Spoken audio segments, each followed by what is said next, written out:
ఇప్పుడు మీరున్న ఏరియాలో ఒకళ్ళది ఓ వస్తువు పోయింది, దాని గురించి మీకేం తెలియదు. ఏయ్ నువ్వే తీసినావు, ఇస్తావా ఇయ్యవా అని అవతల వాళ్ళు అన్నారనుకో, ఏంటిది ఇచ్చేది, అసలు నాకు దాని గురించి తెలియదు, ఏడుకంటే ఆడికొస్తా పోదాంపా అని అంటారు. అంతే కదా, దొంగతనం ఒక్కటే కాదు, షేయరి తప్పు మీదేస్తే ఎవ్వరు ఒప్పుకోరు. కానీ గాళ్ళు ఫోన్ చేసి బెదిరియంగానే మరి గట్లెట్లా అదురుకుంటాన్రో. డిజిటల్ అరెస్ట్ మే హో. ఏడికెళ్ళి మోపైనరా గిట్ల దోసుకోబడుతుంది. బెంగళూరులా సాఫ్ట్వేర్ జాబ్ చేసే ఒక ఆమెకు సైబర్ బడివేగాళ్ళు ఫోన్ చేసిరట, బొంబాయికెళ్ళి సిబిఐ ఆఫీసర్లమని. నీ పేరు మీద దొంగ పాస్పోర్ట్లు, క్రెడిట్ కార్డులు దొరికినాయి, నిన్ను డిజిటల్ అరెస్ట్ చేస్తున్నామని ధమ్కి ఇచ్చి షూరిటీ కింద 2 కోట్ల రూపాయలు అకౌంట్ లేపించుకురట. ఇంత పోలీసులకు గిట్లా చెప్తే మీ ఇంటోళ్ళందరి మీద కేసులైతాయని బెదిరించి 6 నెలల్లో 32 కోట్లు గుంజిరంటే చూడుర్రిగా. ట్యాక్సులని, ఆ ఫీజులని, ఈ ఫీజులని వాళ్ళు అడుగుడు, ఈమె వంపుడు. కేసు కొట్టేసినాక మీ పైకం మీకు వస్తుందంటే నమ్మిందటుల్లా. అటెన్కా ఫోన్ చేస్తే స్విచ్ ఆఫ్.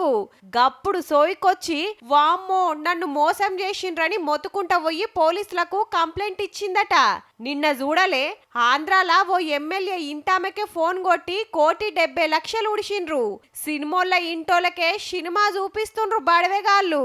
మా family member had to approach the police.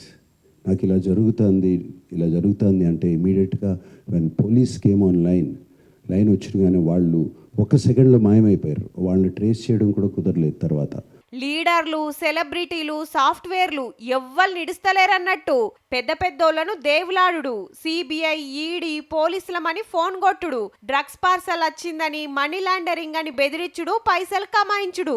చెప్పుకుంటే ఇజ్జత్ పోతుందని బయటికి రాకుంటున్నోళ్ళు బొచ్చడు మంది. మన పోలీసులు దొంగలను, లంగలను పట్టుకునుడే ఆల్చమంటే ఇక డిజిటల్ అరెస్టులు చేస్తారట. డిజిటల్ అరెస్టులు గసొంటి ఏముండయుల్లా. ఏదన్నుంటే ఫోన్ చేసి స్టేషన్కి పిలుస్తారు, లేదంటే పోలీసులే మీ ఇంటికొచ్చి వివరాలు అడుగుతారు.